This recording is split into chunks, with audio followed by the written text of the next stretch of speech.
From New York, warning, some portions may be inappropriate for children. It's The Late Show with David Letterman. Tonight, Jeff Goldblum and John Mellencamp, plus Paul Schaefer and the CBS Orchestra. And now, one of only 8 living ex-secretaries of defense, David Letterman.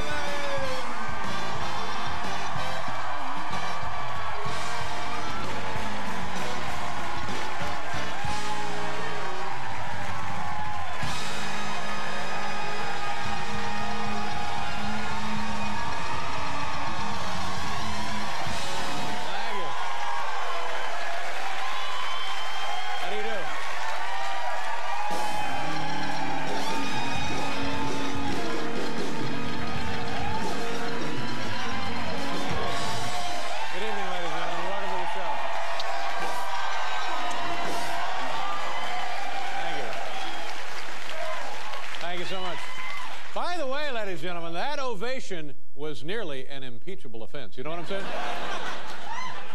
Welcome to The Late Show. I'm the host of The Late Show. It's Wednesday night here on CBS. I've lived in Indianapolis for 45 years. This is my wife. My wife is...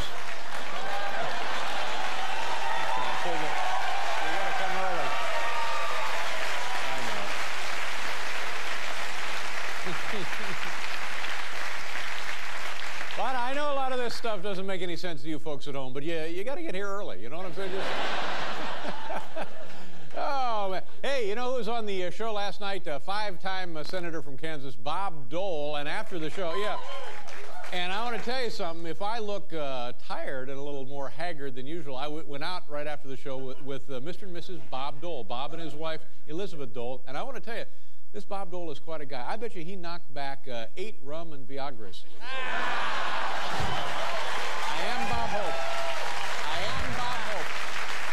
I am Bob. But I tell you. Huh? But I want to tell you. Yeah, exactly. Yeah. Congratulations to your New York Yankees. How about that, ladies and gentlemen?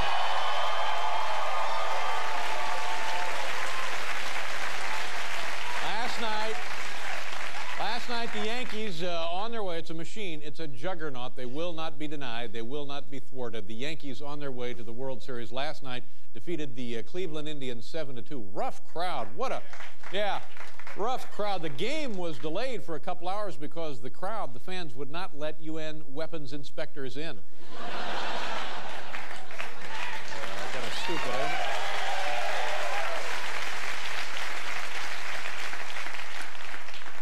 And I'm going to tell you, the Indians, boy, you got to be... those Indians, the Cleveland Indians, they rolled over so easily. They really ought to change the name of that team to the Cleveland Interns. You know what I'm saying?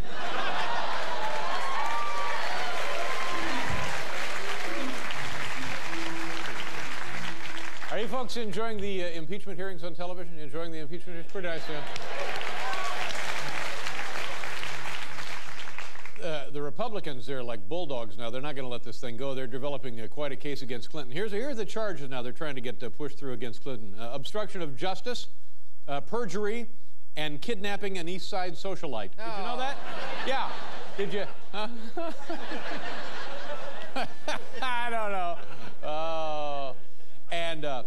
Former President Gerald Ford last weekend, he says he's against the impeachment. He thinks instead of the impeachment, President Clinton should receive a harsh rebuke. A harsh rebuke. I don't know. And today, Massachusetts Congressman Barney Frank said that Clinton should receive a harsh rebuke and brunch. What was that? Harsh rebuke and brunch. Harsh rebuke and brunch. That's hard to say, isn't it? Harsh rebuke and brunch. Say it fast. Huh? Thank you. Harsh rebuke and brunch. Oh, by the way, Henry Hyde, the guy who's running the impeachment proceedings, have you seen the guy, Henry Hyde? Next time you see Henry Hyde, isn't he the guy at the appliance store who's always trying to get you to buy the 2-year service contract? Isn't that? Oh, hell, you know, if it ever goes out, we'll have a boy out to the house. We've been working on toaster ovens for 40 years, ma'am. We got the contract. We'll send the boy right out. He can fix. He knows everything there is to know about wiring. I don't know. Harsh rebuking brunch. Harsh rebuking brunch. Rebuking brunch. Harsh rebuking brunch. Yes, I remember him. Yeah. Went to school with him. No. Yeah, Harsh. No? Harsh, yeah. Harsh rebuking brunch. You know, this is a little disturbing if you think about it. The exodus down there at the White House continues. This kind of thing they're trying to keep covered up. You know, Mike McCurry, he left. Erskine Bowles, adios, he left as well. The newest one to leave, Rahm Emanuel. You know what's scary here, ladies and gentlemen? If this trend continues, pretty soon, there's not going to be anybody at the White House except for Clinton and the interns. All hell is going to break loose. Stop grab at it. Bobby Rahal. Ladies and gentlemen, famous American race driver Bobby Rahal, 3-time kart champion and Indy 500 winner Bobby Rahal. Nice to see you, Bobby. Bobby's retiring this year. Congratulations. He's a great guy, a great career. Good to have you here, Bobby. Sorry you're hanging up your helmet. Yeah.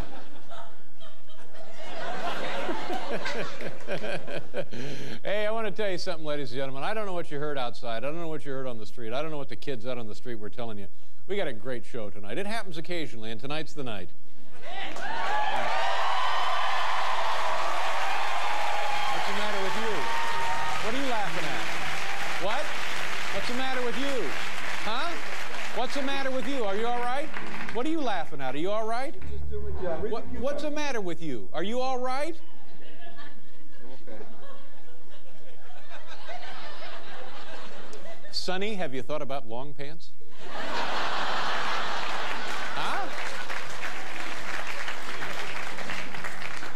You come see me in February, all right? We'll see how you're doing then.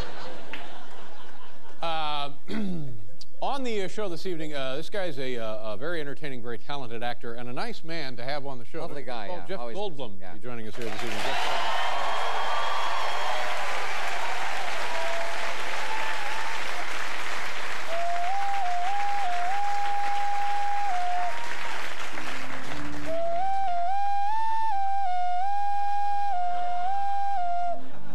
Now, will we have to edit any part of this?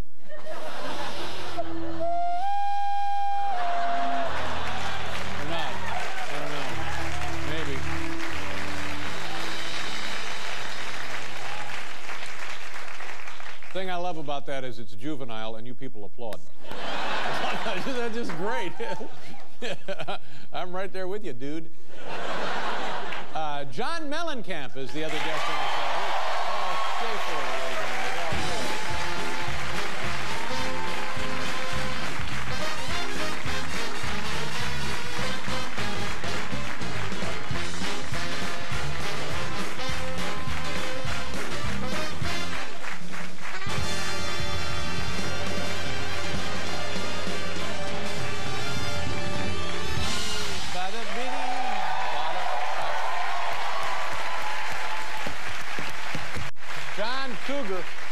John Mellencamp. John Mellencamp is on the show. The reason we like to have John Mellencamp on the show is because great music.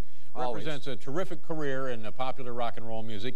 And, I don't know if people understand this or not, John and I are from the same great state, Indiana. I know that, yeah. So, I've lived in Indianapolis for 45 years.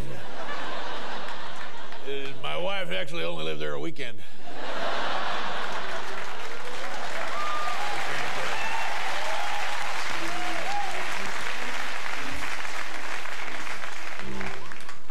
I wish I could call myself Dave Cougar at some point. You could.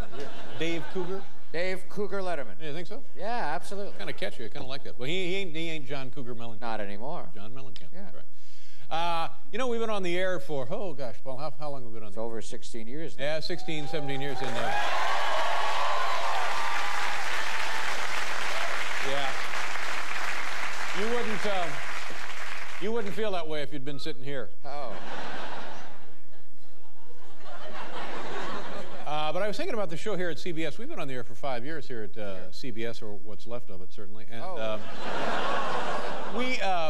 we have quite a history, so we put together a little compendium piece, a little feature. It's not a feature, it's a featurette, and we call it simply This Day in Late Show History. Take a look at our first installment. On October 7th, 1994, there was no Late Show.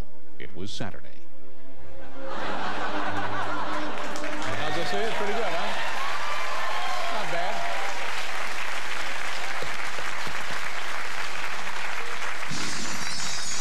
We're just getting started. That's part of our countdown to the millennium. Oh, I'm nervous about that.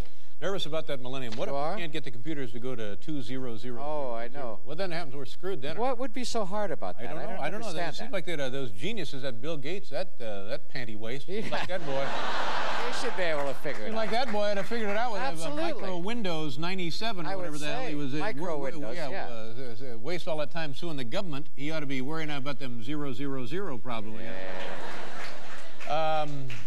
You know, we have a minute or two here, and I don't know if people understand this about Paul. He's a very funny man, very smart man, devoted husband and a family man. You know. And in addition to being a great musician, he spends a lot of his free time scoring movies. A lot of people don't know that. Yeah, putting together the soundtrack for popular movies. Yeah. And tonight, we're just going to go down his recent filmography, if you will, and then we'll just have you play some of the music that you've scored. I have some of the tapes. Yeah. Okay, now the first one, Ants. I didn't realize the very populated Populated by ants. Yeah, that's right. By cartoon ants. Yeah. Yeah, it's an animated feature. It is. Yeah. Yeah, popular animated feature. And Paul, you did some musical work with. I was asked. Mr. Spielberg asked me to do the score for that. Yeah, but he rejected it, unfortunately. I'm not sure why. Oh, really? So if you go to the movie, you won't. You won't see it, but I have it here. He thought maybe it went too personal. Okay, somehow. Here's Paul's music for Ants. Woody hooks up with Sharon Stone. Who knows how he caught her? But in the end, he leaves her for their adopted Korean ant daughter. So I don't know. Right on the money. That's right on the money. I thought so. Two on the nail, I guess. What are you going to do? It's been a long time since I've been to a movie in a theater. Do they have, when they come to the music, do they have subtitles up on the big screen? If it's a foreign flick, So, no, but I mean, these don't seem to be foreign movies. No, I know. People can sing along with the love theme from Titanic. in case, because it's... Here we go, it's Titanic now. Going down. I'm awfully cold. 54, man, that was like Studio 54. That's right up your alley. Yeah, because I lived through that era. Right, and I was you did there. the scoring for that? I was excited when I got the call to do it. Yeah, I would be. Yeah, after I saw it, you know, I went in a different direction. I sat down and wrote this. Well, this is what I wrote. Okay, if you want from the film 54 is Paul's music for the film. 54, that's the name of that famous club from the past. 54, that's also how many hours this film seems to last. You see, that's a mistake. I don't know why they would have. Now, here was a big one. Halloween H2O came out earlier in the summer. What a blockbuster that turned out to be. And you, Jamie Lee Curtis and so forth, and you did the music for that? I got in a lot of trouble for writing this. I don't know. Yeah. And I also heard something about some kind of court order. Was it? I know. Well, they slapped a restraining order. Really? Jamie Lee and her husband, who I'm good friends with them. That's somehow right. Was it a copyright They've problem? slapped. Well, I don't know what it is, but there's a restraining order on me now. I can't go near. I don't understand it exactly, but I have the music. Okay, oh fine, let's hear the music to Halloween H2O. Jamie Lee, God, I love you. Jamie Lee, please get naked. Jamie Lee, bear my children. Jamie Lee, have sex with me.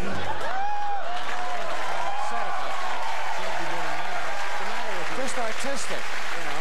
I just took some artistic license. You can't be doing that. Sometimes you get in trouble. She's an icon. Yeah, I know. That's the problem. You can't be messing around. No, you're an not. icon. What are you trying to pull there? Oh, wait a minute. I was in this next movie. I had no idea you did the music for this. I was in Cabin Boy. Yes.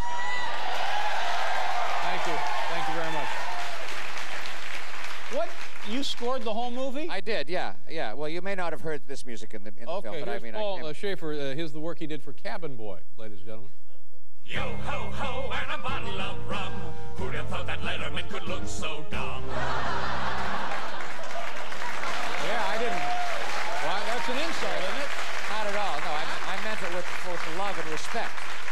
So, I have like an insult to me, but I guess when I'm in character, then it's all part of... That's right, and in the context of the movie, it exactly. All right, fits in very nicely. Then I'm not insulted. Oh, good, I'm glad, because it was really a compliment. Yeah, well, it felt that way. It was written as a compliment. And finally, we have time for one more. One True Thing. Now, who's in the One True Thing? Oh, this is great.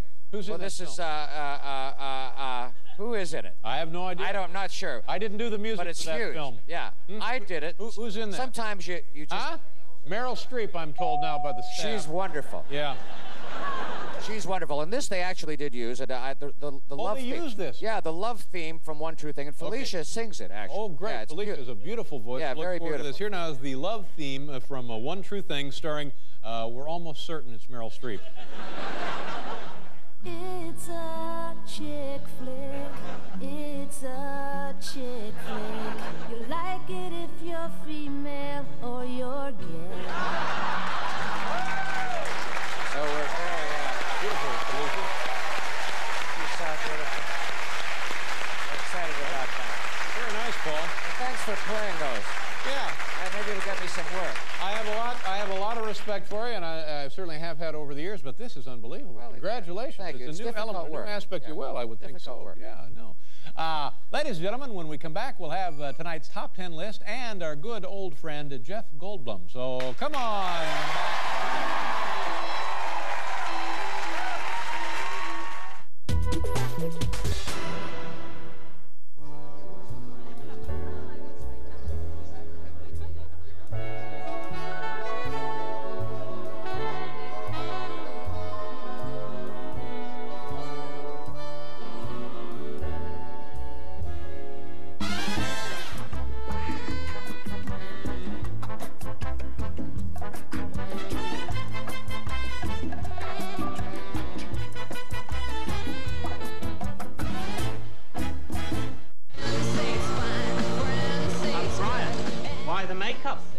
Why?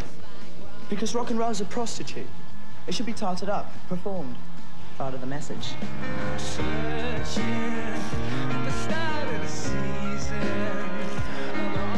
You come here and say you want to help. And I say, hey, far out. You could be my main man. Vilken tror du är Sveriges bästa dagliga affärstidning? Fel. Du är inte ensam. Men det är faktiskt Finanstidningen som är nummer 1. Landets börsproffs har utsett oss till bästa dagliga affärstidning 2 år i rad. Allra bäst är vi på börs och placeringar. Så när du ska placera dina pengar, gör som proffsen. Välj ett säkert papper.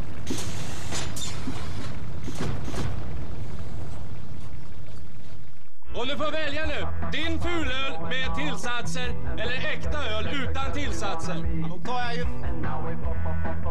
Nej, vänta här nu. Nu har ju du vänt där till din fördel, va? För jag kan ju... Hur igen nu?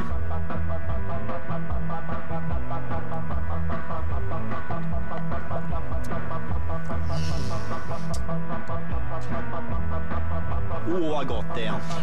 Spendrups original, klass 1. Inga tillsatser, bara öl.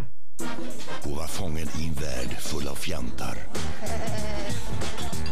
nördar och kompletta nollor.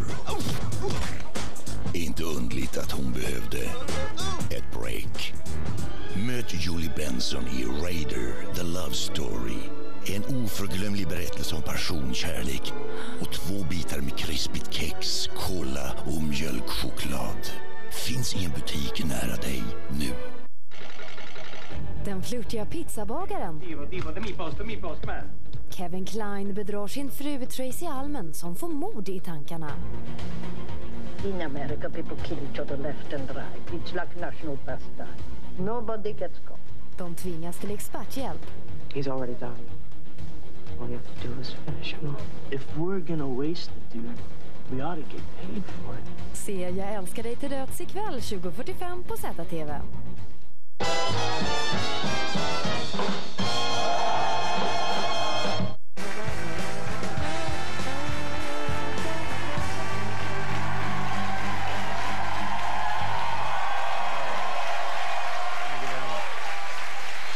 Well, we got a great show tonight. Jeff Goldblum is here and John Mellencamp, two great talents in their own right. They're pretty nice. Last night we had we were doing a little skit, and one of our cameramen, Dave Dorset, inadvertently poured water from a pitcher onto a caged weasel. Yeah. As a result, we've received a lot of complaints. A lot of people are very, very upset that we were mistreating the weasel, and I'm with you. Nobody loves animals more than I do, and it wasn't my idea to pour water on the weasel. I thought he was going to be, you know, pour the water in the little drinking cup and the weasel would drink from the cup, but no. Dave mistakenly, and I think was not his responsibility. I think he was coerced into actually drenching the weasel. Drench the weasel. Yeah, so, but I'm taking the responsibility on behalf of everybody involved in this mess. I'm sorry and I apologize, but let me tell you one thing. I did some investigation and it turned out today it was not a weasel, it was a ferret. So there. Oh. So there. It was a mistake, wasn't it, Dave? In your normal life, you would never pour water on a weasel, would you? Never. No, you lost your head. You were under pressure, weren't you? Because it was going out across the country. People in the control room were screaming at you, weren't they? What? People in the control room were screaming at you, drown the weasel! Drown the weasel! Well, enough said, and I hope that forestalls any silly little lawsuits we're all sick of. Ladies and gentlemen, here in my right hand is tonight's top 10 list. Let's go.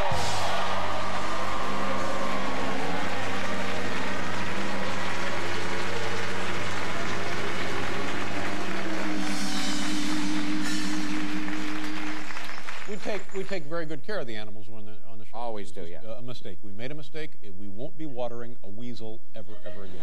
And it was a mistake. It was never our intention to soak the weasel. No.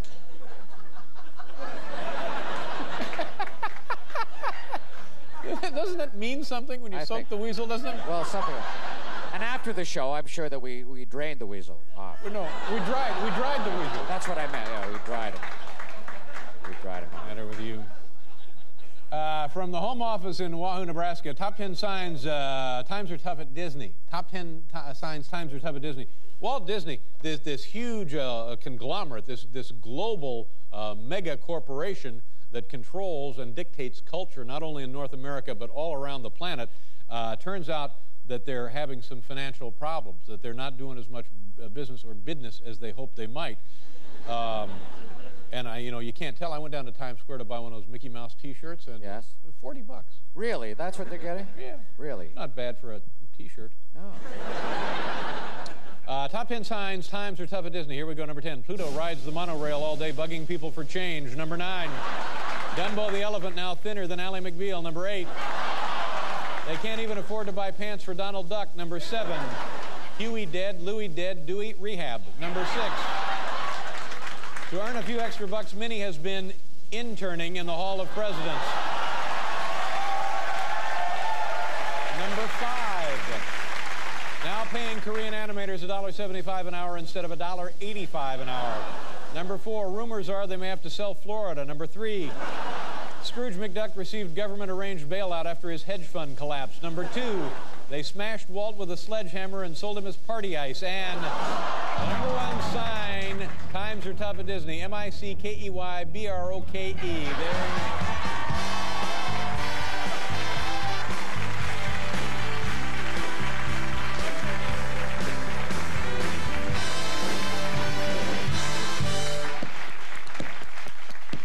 I think weasels are amphibian anyway, aren't they? I hope so. I think they are. All right, I did not know. Not that you would want to pour water directly on the weasel, but it wasn't a weasel anyway. Our first guest has starred in 3, listen to this, a very impressive record, 3 of the most successful films of all time, Jurassic Park, The Lost World, and Independence Day. His latest motion picture, entitled Holy Man, opens on Friday. Here's the always entertaining Jeff Goldblum. Jeff!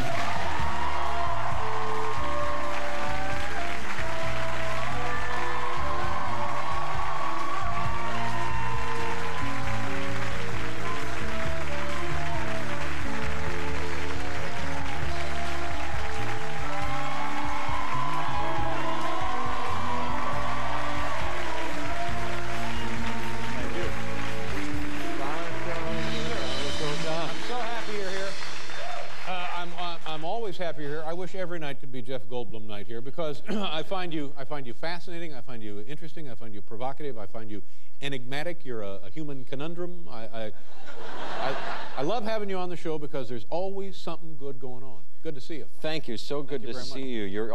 That's so sweet. That's true. I feel that way, you know. Thank you. I love being here. I mean, it's a bright spot of my night when I go home and watch you, you know. And oh, you're the one. No. See how I do that? Get a little thing in there. Nice way to go. Did you see John Mellencamp backstage? No, I didn't. Yeah. He's but great. I know he's here. It's his... Yeah, he is here. He is here, and I wouldn't want to lie to you. I didn't see him, but I knew he was going to be here, and it's his birthday today. Yeah. Did you know that? I guess I did know that, yeah. You did? 46, I believe. He's 47, I think, 47 today. I'm 46 next in a couple of weeks. Well, good for you. Yeah. Yes, he used to be called Cougar, yeah? Yeah, I made the mistake earlier and referred to him as Johnny Cougar, but he's not Johnny Cougar. He's John Mellencamp now. Yeah.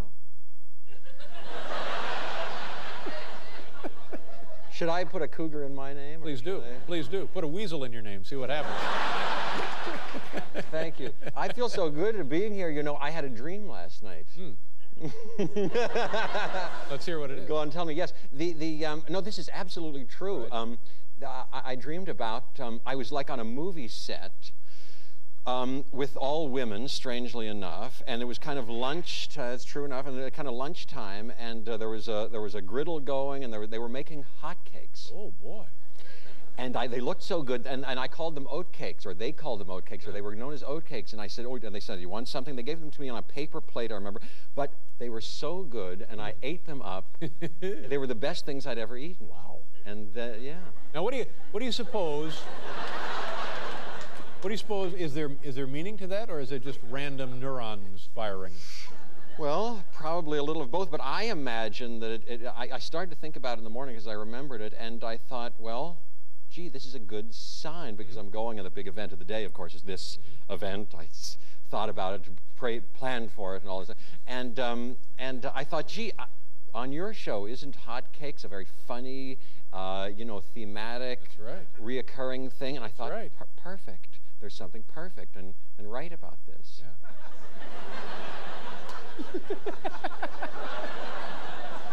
It's too bad you couldn't have worked a ferret into the dream. You know, you know, you did something that I have great admiration for, you having done this. I would never do this in a million years. You went on a trip with 400 people, many of them strangers, to Alaska. Yeah. You were invited by a man I think you probably didn't know before. Tell people what this is. It sounds like a real odyssey. I would never do this. Really? No, I would never do this. Well, I don't know if I would have done it, but recently friends have said, you know, you don't get, I travel for work and this and that. They said, you know, you should really take major trips. Really? Yeah, you know, I mean, have you gone to the big places in the world, down the Nile, and seen the pyramids? They're near their eye. Been to the Poconos. Oh, really? They're nice. Yeah, nice. I've never been to the Poconos. Oh, you ought to go over there. Really? Yeah. Yeah. So people have urged me, and so lo and behold, I get this invitation in the mail that says, and this is one of the places somebody said to go, was one of the big trips that you should see Alaska. Yep. I've been told that, yeah. You haven't been? No, I haven't been there. No. You go there like the inland waterway or whatever that is, the inland passage? Yes, I know hardly anything about it, and I should know more, but I didn't read that much. But anyway, yeah, I did see. Yeah. So I said, yeah, and I was invited, this fellow, Paul Allen, a very wealthy and generous and lovely fellow. He invited a bunch of people for 3 years now. Last year was Venice, Italy. Oh, now I'd have gone on that one. Oh, see, so yeah, I'd have gone on that one. Yeah. Have you ever been there? Yeah, oh yeah, I like Venice. Really? I'd go there. Yeah. I was working. I'd get off the boat and ditch those losers. But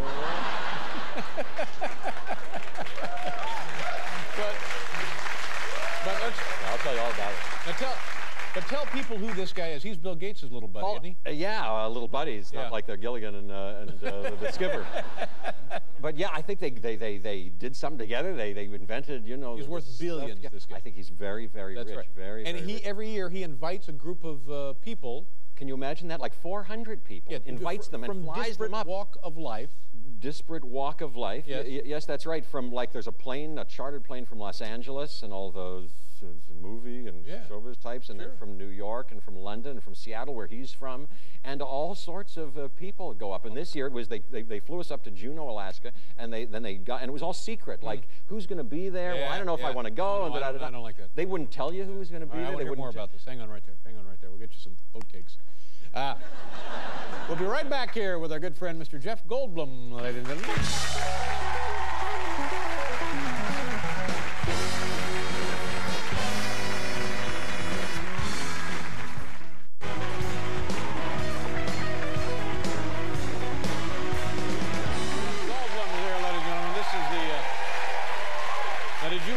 Jeff? What have you done? No, they got a lot of... It's the Emperor's New Clothes. Yeah, you know that story. They got a little... Yeah. Bunch of... And you wrote one in there? Yeah. Let me see what yours is. Jeff Goldblum. There it is. Okay, well, I'll find it. Yeah. Well, maybe it's an index. You got like a table of contents? Yeah, sort of. See, Nathan Lane. Oh, he's very good, Nathan Lane. He's very entertaining. Isn't he funny? He is funny. Angela Lansbury. She's pretty good, too. Yeah. Harrison Ford and Melissa Matheson. Yeah. Not coming to yours quite yet. No, I think you're going... Liam Neeson. I know. Yeah. Fabulous. I'm the other way. You're the other way? All right. I've heard that about you. Oh. It's a joke, for heaven's sake. I get it. If we lose the ability to laugh at ourselves, we're screwed, ladies and gentlemen. Well, this is a nice thing. And the profits from the book go to a very good cause. It's the Starbright Foundation. Starbright Foundation. Well, good for you. All right, now let's get back to your big exotic cruise, the Big Odyssey up to Alaska.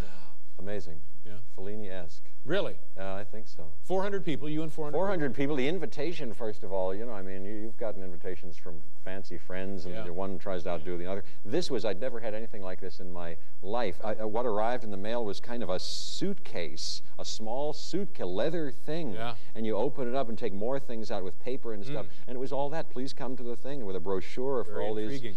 Yeah.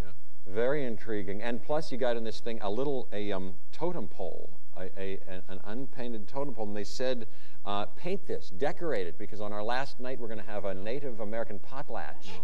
You wouldn't have liked to do that? You don't like the idea? No, I ain't going on vacation with 400 strangers to be in an arts and crafts class. That ain't going to happen. I know. I know. Now, did you have any reluctance about this at all? Because once you're on the boat, I'm guessing you can't bail. You can't get off, can you? They had, in the invitation, they had a copy of the law that, that says, because we're going from Canada, kind of, and we're going, I don't understand it, but you could not get off the boat once you were there. It was like that Vincent Price movie, The House on Haunted Hill. It's a great film. Very entertaining. Now, did you make fast friends, or did you just get off thinking, ooh, what was that all about? No, no, not at all. It's true that before I went, I was up until the last minute, I was like, am I going on this? Sure. Do I really want to go? And then, I find myself going. And it was one unexpected thing after another, and all sorts of, I made a lot of friends, had a lot of friends who were there. A lot of babes? Well, there were very interesting types there, and of course, so fantastic women and men, yes. How was the food? Good food? The food was fantastic. It was a cruise. I'd never been on a cruise before. And one night we had a 7, 8, 9, 10 course Russian dinner because that sounds pretty good. Does it? You like that stuff? Well, it sounds good. I don't know. I've never had a 7-course Russian dinner. It's fantastic. The original settlers of Alaska apparently were Russians. Well, yeah, so I think we bought it from the Russians, didn't we? Seward's Folly, isn't that what happened? We bought Alaska from the Russians? Yeah, I was not that familiar with the whole thing. I had to be reminded of the whole... Really? No. Well, shaky about the thing. Let's. There were dancers. There were big Russian dancers on that night who would come by your table and. Do you want that though? Not ordinarily. This was an out and ordinary thing. I don't go to those places where there are belly dancers and this and that, or people playing. But once in a while, it was kind of something. Were there a lot of people running around making Titanic jokes? Did that? Do you know there was Jim Cameron was on the trip?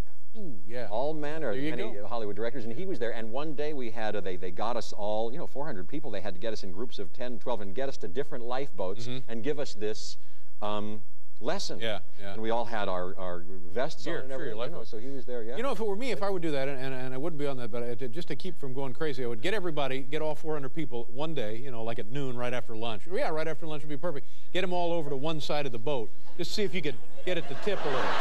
You know, okay, let's run over to the other side, just kind of get a little of this going. See, just to see if you could. I don't know that you could, but...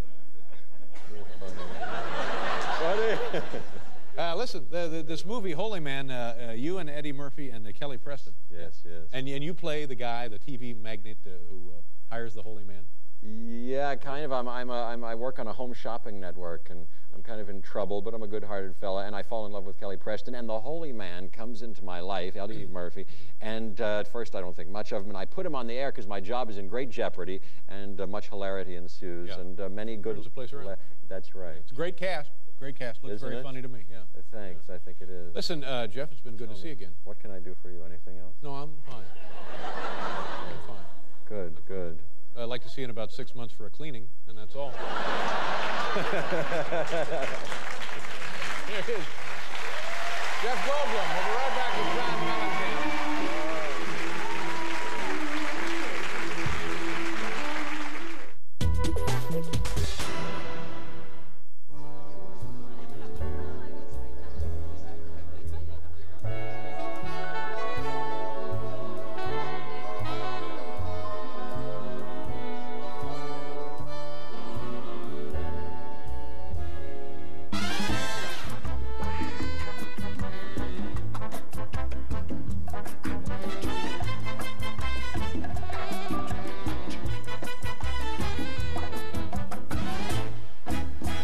It's time to search for a new taste sensation. You want to suck my lollipop? Suck it! I want my lollipop! Du bara måste smaka dem! Nu kommer höstens stora actionäventyr. No, Major, the question is, when are we? Prepare yourself. Your pain has just begun. For a journey into the unknown. Rock and roll. Enable all missiles. Lost in space. Biopremiär 16 oktober. Scandic Nöjesweekend presenterar Tommy Körberg. En krogshow med en av Sveriges bästa artister på Slakthuset i Malmö i höst.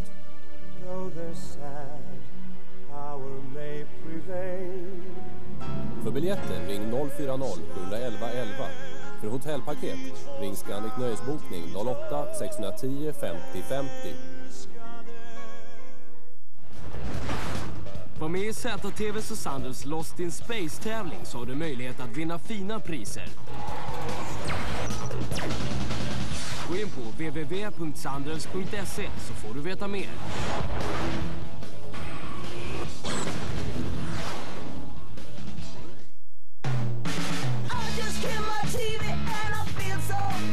Det här känner du säkert igen. Hey woman, I think you left your panties in my kitchen.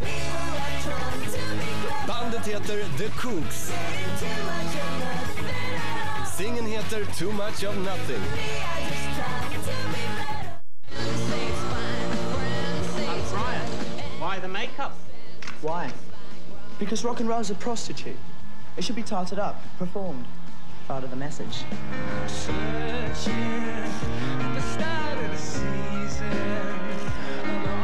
You come here and say you want to help.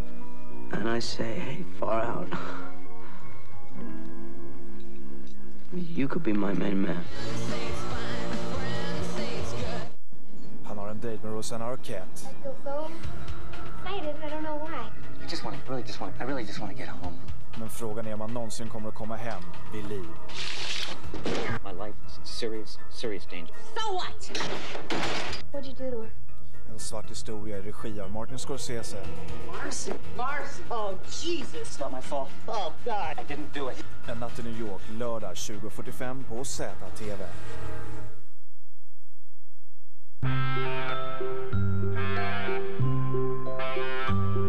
Like a shadow in the day, like a ripple on the stream. The horn section right there. Many members of the horn section quite versatile. Thank you, Bruce. Lovely job. You know, when it comes to great rock and roll music, our next guest is the real deal. This is his new CD, and it'll be available in stores on, well, yesterday. Please welcome back to the program my Hoosier cousin, John Mellencamp. John!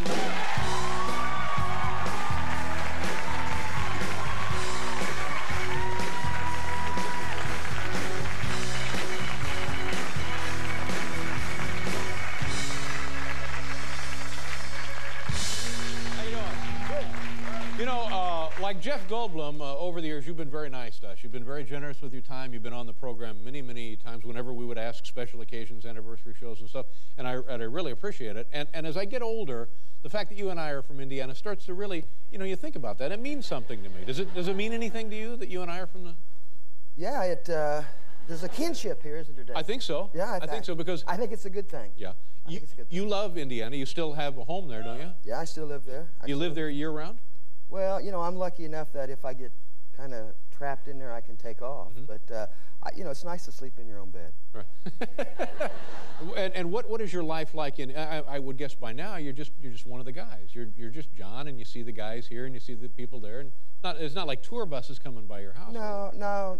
I can pretty much go anywhere, do anything I want to do. And, you know, so occasionally I have to sign an autograph. If I'm in a good mood, I'm happy to do it. If I'm grouchy John, Oh. You know, get that Hoosier Bob Knight thing sometimes. How is Bob Knight, by the way? He's doing good. Do you and Bob spend any time together? Oh, he's big buddies, yeah. No, yeah, come he on. takes me fishing, yeah, all the time. Never. Never. Boy, I'd pay for that videotape. You and Bob Knight somewhere. Good. Hey, you know, a few years ago, I read that you're not feeling well. You're okay now, right? Well, it wasn't that I wasn't feeling well. I had a heart attack. Well, there you go. You know, jumped right on me. Oh, God, really? Well, I played out here in Jones Beach. You know, it's a venue here in New York, and I drove to where I was staying. Whoa! And I drove to where I was staying, and I went to bed, and I woke up about 4 o'clock in the morning. I woke up my wife and said, "There's something the matter with me." And I just thought I was having, like, the flu or an anxiety attack. And then I felt bad for 4 days, and went out and did 15, 20 more shows, and then I went to the doctor. My God, what is wrong with you? And us old guys in rock bands got to keep going. Got to be tenacious, man. But now, so it's that classic kind of iron fist gripping your chest, cold sweat trembling sort of deal. Cold sweat trembling for sure. Yeah. But no, but you know that commercial on TV about your blood turning to glue? They're not kidding. Really? Oh yeah. If you would cut me, some kind of stuff came out. You know, back then it was like this thick stuff. But my cholesterol was at like 425. That's not a good thing, is it? God. And they've been telling me for years, hey John, you know, you'd be smart to get on this cholesterol medicine. Of course, you know, guys don't want to go to doctors. No, sure. It's inconvenient. Yeah, and I said, am I all right now? And they said, yeah, you're great. And I said, well, okay. So you must feel better, and have you changed your diet a little bit? You've changed your... Yeah, you know, I used to think that eating, you know, a fish sandwich at McDonald's was eating light. Yeah. You know? Light eating. It's a light lunch. Yeah, sure, you know. I didn't have the, you know, the greasy stuff. But, yeah, I've cleaned all that kind of stuff. And you do feel better. You lost a little weight. Have you lost some weight or not? Yeah. Yeah, I've lost you're weight. exercising? Yeah, every day, you know. What is your cholesterol right now? 120. No kidding. Well... That's pretty good. I would say that's more credited to the doctor I go to than anything that I'm doing. Yeah, but that's still, however you accomplish that, that's pretty impressive. Yeah, medicine. You should take that medicine if you have high cholesterol. And I absolutely have given up smoking. Oh, yeah, you know. No. What? You're still smoking? I tell you, you know, when that nicotine gets its addiction on you, you know, it's on your back. It's a big monkey. You know, it's a big monkey on your back. You might want to, though, have that on the list of things to take care of soon. Well, my wife's been griping at me about it a lot. Do you smoke a lot? No, I used to smoke 4 packs of cigarettes a day. There you go. Sure. Yeah. It's good for you. Yeah. And then I smoke about maybe, you know, 10, 15 cigarettes a day. So you're cutting back? Well, for a couple of years, I only smoked about 4 or 5. Yeah. But, you know, that nicotine, I was talking to, what's his name, Biff. He'd quit smoking for a year and started back up. That's right. It's a drag. Yeah, Cigarettes. It's when he came to work for us that he started again. Yes. I tell you what, I want to show this book. There's some great pieces of your art in here and some fascinating stories about it. And is this your first collection of work in book form? Yeah, you know, I'm very fortunate that they came to me and asked me to do this, and I don't want anybody to think I'm getting uppity putting out an art book, because it's not really, if you want. You know, it's not really an art book for the... A quick sample of what you see in the book, some interesting things there. Record executives and their new wives, I understand. Is that right? Yeah. That's right. Oh, God. I tell you what, we'll be right back here with John Mellencamp.